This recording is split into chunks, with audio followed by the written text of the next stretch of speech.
You will hear a number of different recordings, and you will have to answer questions on what you hear.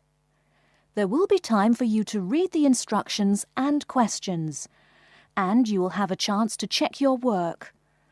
All the recordings will be played once only. The test is in 4 sections. At the end of the test, you will be given 10 minutes to transfer your answers to an answer sheet. Now turn to Section 1.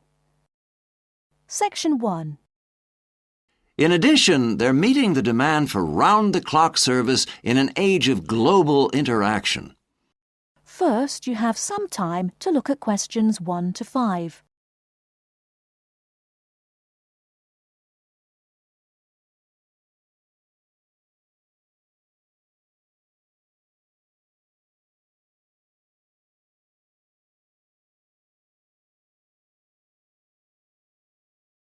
Questions 1 to 5. Do you work at times other than the usual 9 to 5 business day? If so, you are not alone. There are millions of night shift workers across the world who don't have to travel to work in the rush hour. Night shift workers perform critical functions in hospitals, on police forces, and as emergency personnel, and in the transportation and manufacturing industries. In addition, they're meeting the demand for round-the-clock service in an age of global interaction.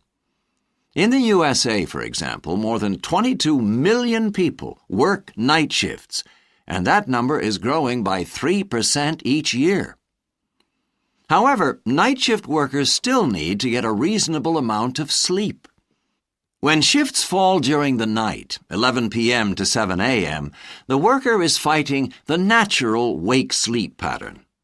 It will be hard for them to stay alert at night and harder for them to get to sleep and stay asleep during the day than it is for daytime workers.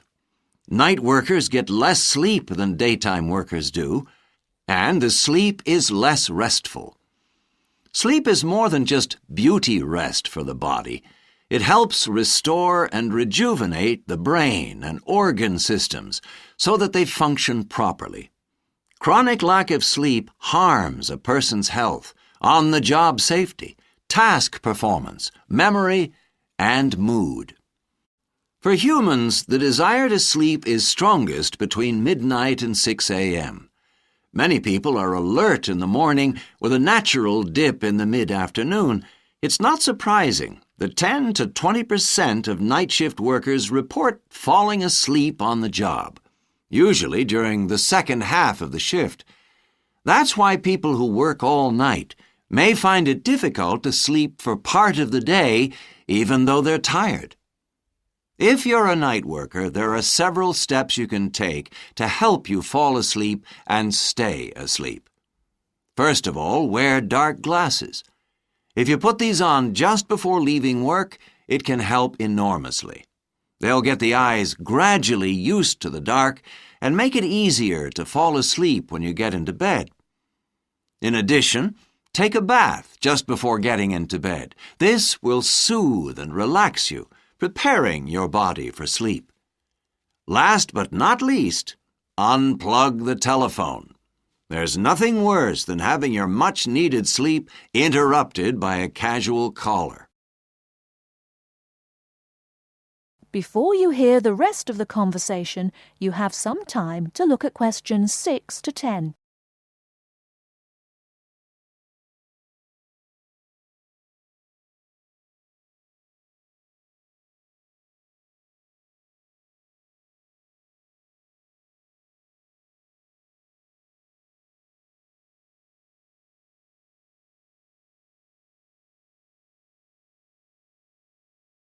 Now listen and answer questions 6 to 10.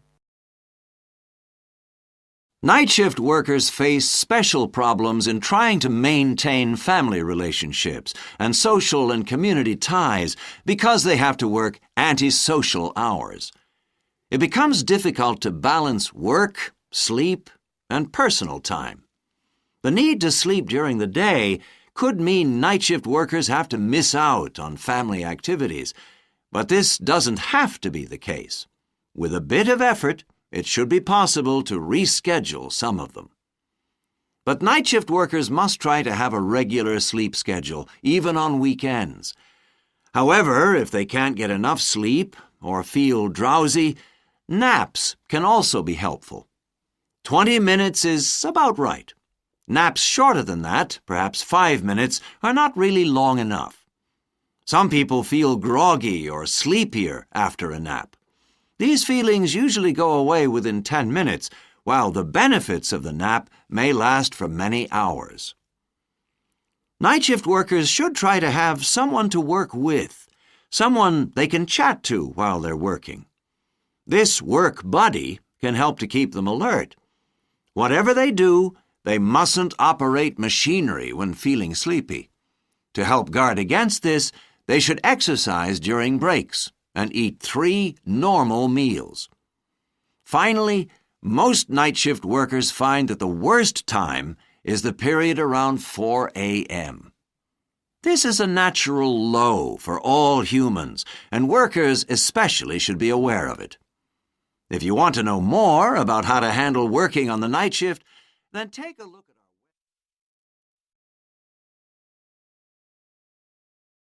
OK, most monorail systems consist of a single track, with the vehicles moving either on top of the track or suspended from it, as Hannah said. One advantage is that the track is narrow, so it's particularly suitable for towns and other built-up areas. But it may mean that 2 tracks have to be constructed, one for travel in each direction. An alternative is a single track which can be used for travel in both directions, and this diagram shows a monorail of this type. In this particular example, the track is elevated, so it's supported on a series of columns made of concrete reinforced with steel. They stand about 5 metres above ground level and are generally positioned about 40 metres apart. The track itself consists of a series of horizontal concrete beams, each 25 metres long, and joined end to end.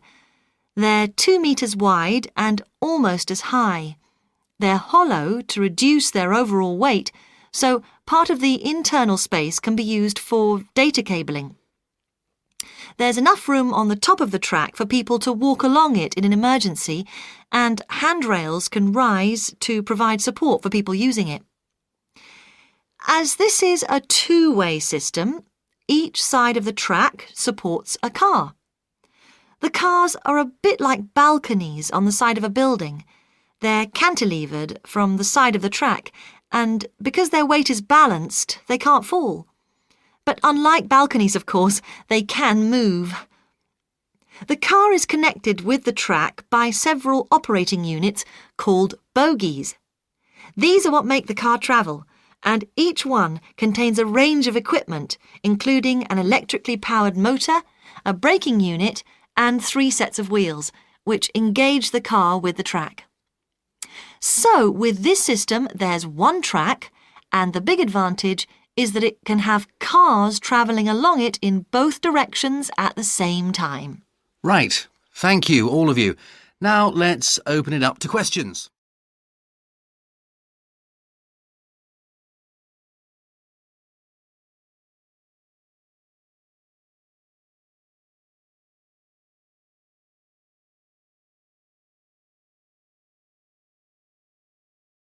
Section 2. A woman wants to find out about a paragliding course.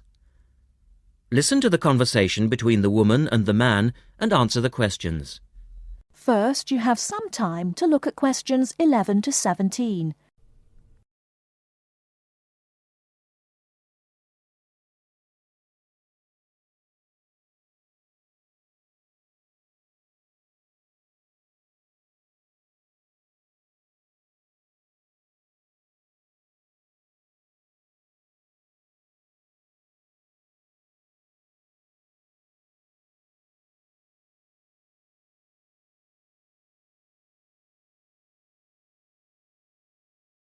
Now, listen carefully and answer questions 11 to 17.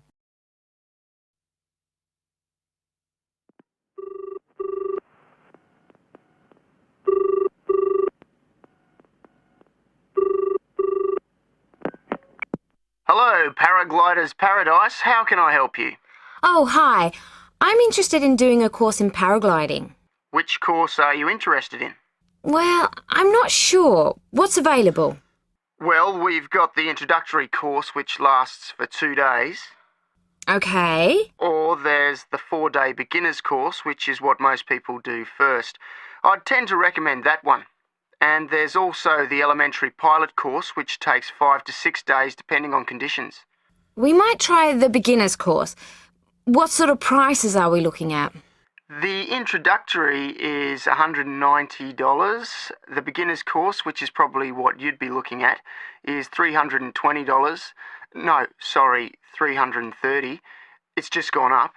And the pilot course is $430. Right. And you also have to become a member of our club so that you're insured. That'll cost you $12 a day. Everyone has to take out insurance, you see. Does that cover me if I break a leg? No, I'm afraid not. It's only third party and covers you against damage to other people or their belongings, but not theft or injury. You would need to take out your own personal accident insurance. I see. And what's the best way to get to your place? By public transport, or could we come by bike? We're pretty keen cyclists. It's difficult by public transport, though there is a bus from Newcastle. Most people get here by car, though, 'cause we're a little off the beaten track. But you could ride here, okay? I'll send you a map. Just let me take down a few details. What's your name? Maria Gentle. And your address, Maria? Well, I'm a student staying with a family in Newcastle. So it's care of... Care of Mr. and Mrs. McDonald. like the hamburgers? Yes, exactly. McDonald. The post office box address is probably best. It's P.O. Box 676, Newcastle. Is there a fax number there? Because I could fax you the information. Yes, actually there is. It's 0249, that's for Newcastle, and then 775431. Okay, now if you decide to do one of our courses, you'll need to book in advance and to pay when you book. How would you be paying? By credit card, if that's okay. Do you take Visa? Yes, fine. We take all major cards, including Visa. Okay then. Thanks very much. The girl is telling her friend about the course. Before you hear the rest of the talk, you have some time to look at questions 18 to 20.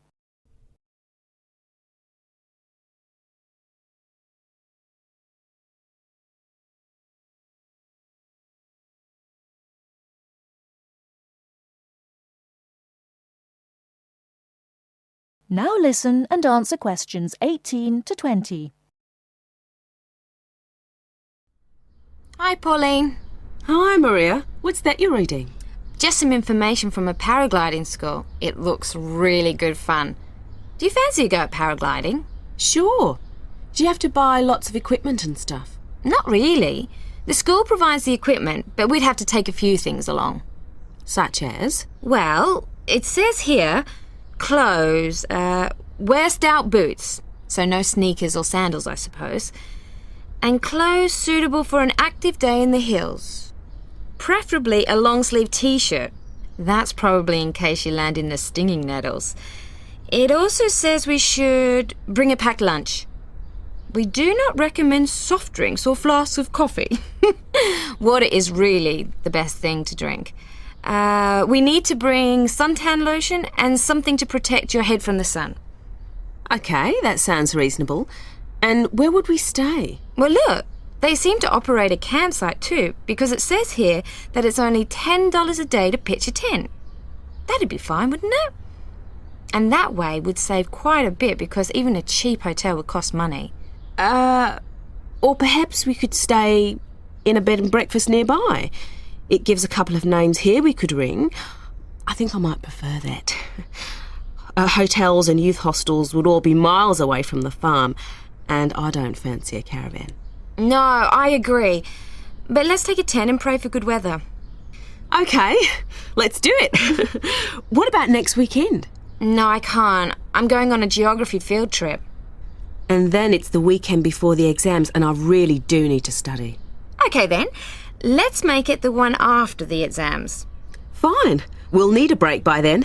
Can you ring and let me know if you can find out some... That is the end of section 2. You now have half a minute to check your answers.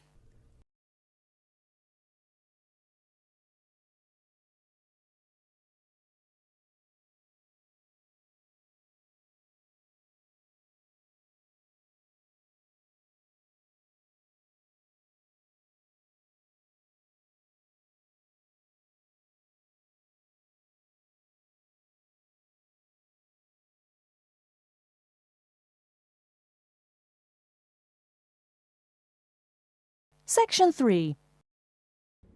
You will hear a conversation between a potential student at Clevedon College and a representative in the Information Centre.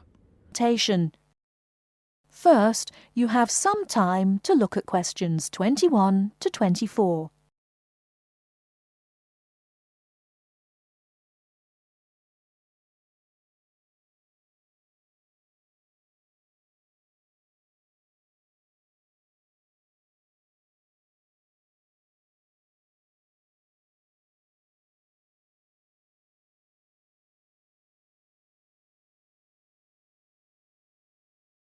Now, listen carefully and answer questions 21 to 24.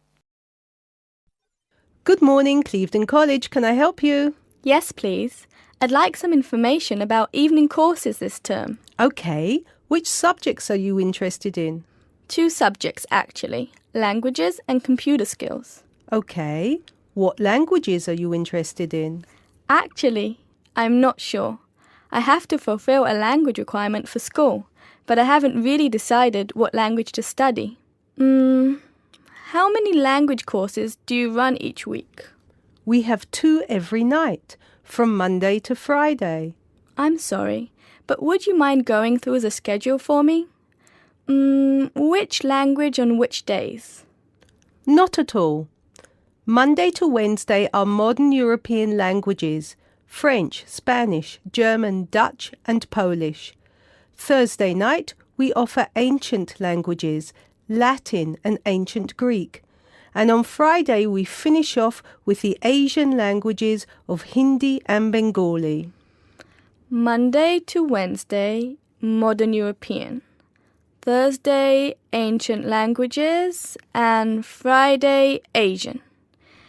Can you spell Bengali, please? Yes, it's B-E-N-G-A-L-I. Great. And how much do the courses cost? Each course costs £25 per person per term. But if you want to do 2 language courses, there's a 10% discount, but only if you book for 2 terms. So the 10% discount is if I take 2 courses for 2 terms. Is that right? Right. Before you hear the rest of the talk, you have some time to look at questions 25 to 30.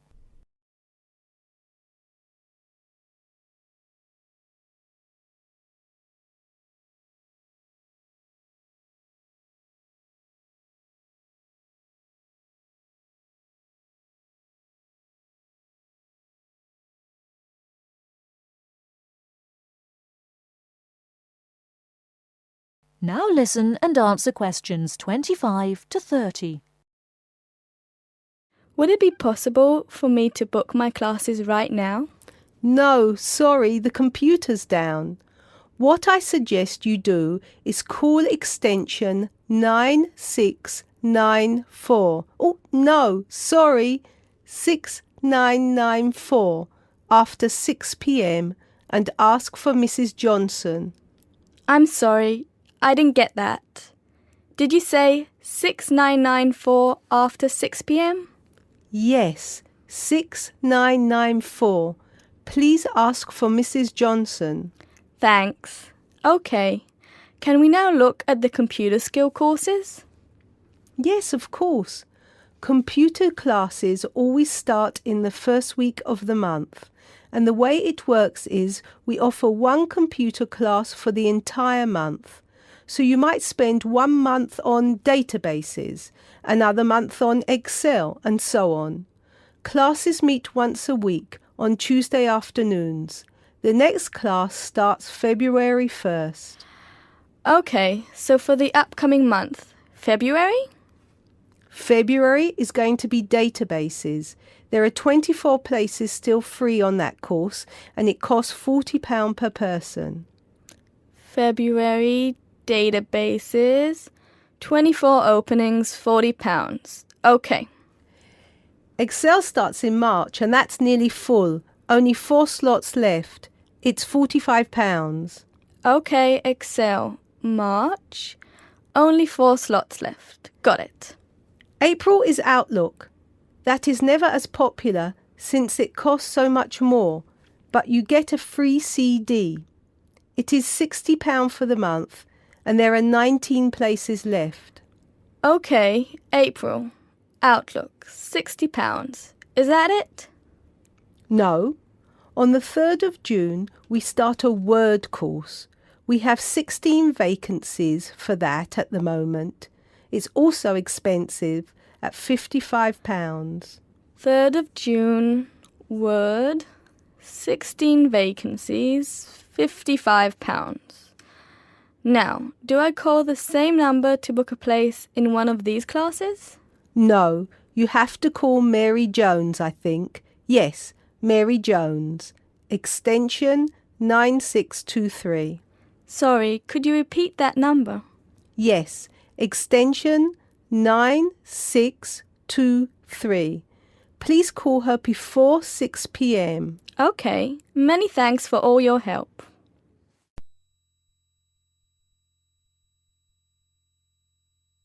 That is the end of Section 3. You now have half a minute to check your answers.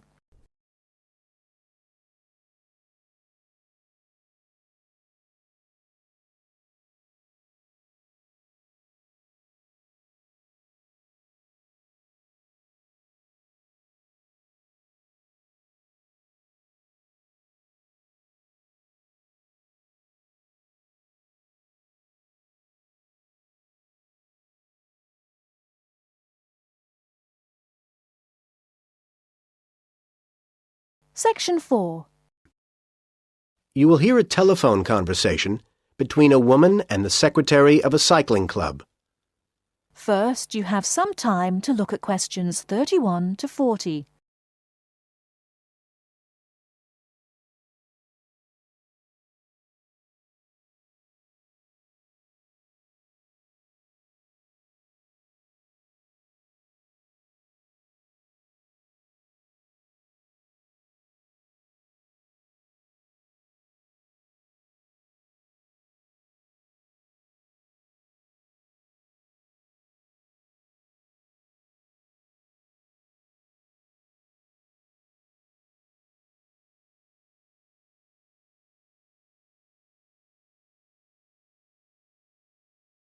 Now, listen carefully and answer questions 31 to 40.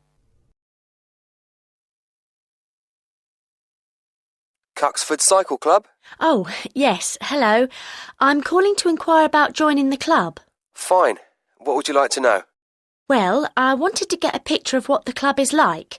For example, how big it is. Now, that changes each year, of course. Cycling is growing in popularity. I'm sure. So, last year we had nearly 70 members, which was a record in itself.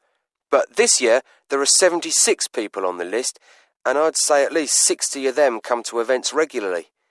I should think something like 85 is a likely figure by next year. That's bigger than I expected. Yes, there are plenty of opportunities to meet people. And how much does it cost to join? It depends.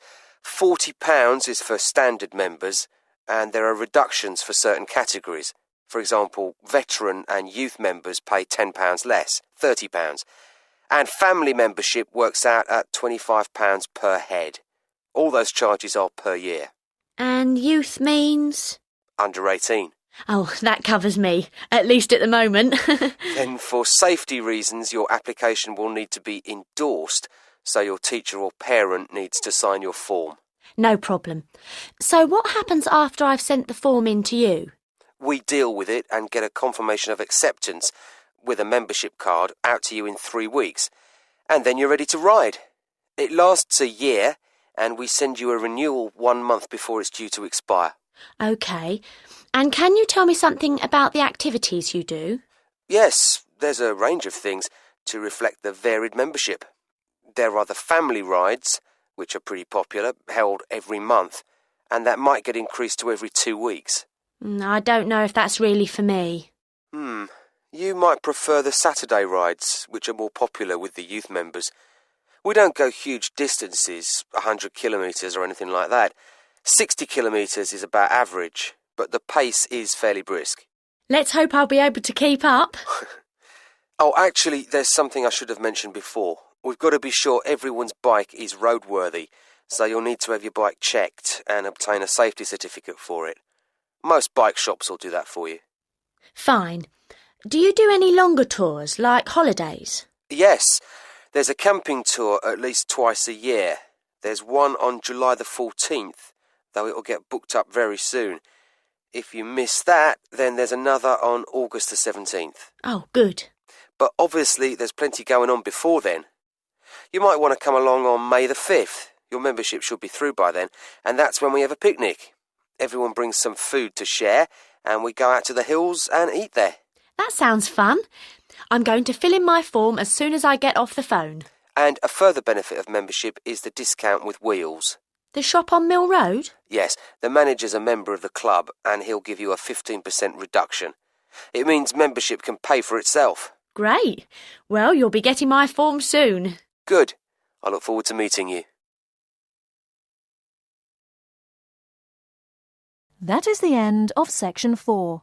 You now have half a minute to check your answers.